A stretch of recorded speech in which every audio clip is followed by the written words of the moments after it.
All right. Ready? 5 minutes, Michael. Go. You got it. On August 24th, 1967, 12 young men with long hair and trench coats entered the visitors gallery of the New York Stock Exchange. And because it was a rainy day, no one minded the trench coats. And because it was 1967, no one minded the long hair until Abby Hoffman and 11 other members of the Youth International Party produced out of their trench coats bags stuffed with dollar bills and $5 bills and $10 bills and dumped them over the side of the gallery into the trading pit. This was the first time, including wars and earthquakes, that trading on the New York Stock Exchange ever came to a halt, as billion-dollar deals were interrupted with stockbrokers fighting each other tooth and nail over the downcoming cloud of ones, fives, and tens. And that was the last day that the New York Stock Exchange ever allowed visitors to come in from the general public.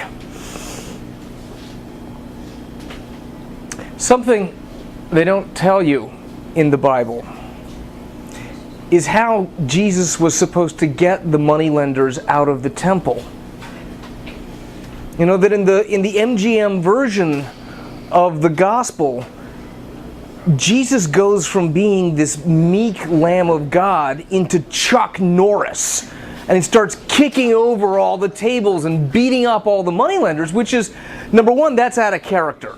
Okay? Number two, not very plausible, because with Roman guards around everywhere, something like that happens in the temple, and they're not going to stand idly by for that.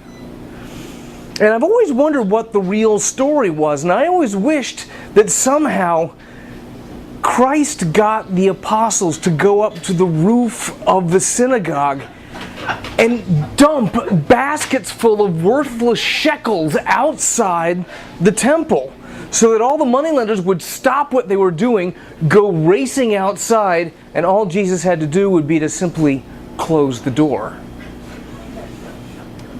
Which is what I like about Abby Hoffman.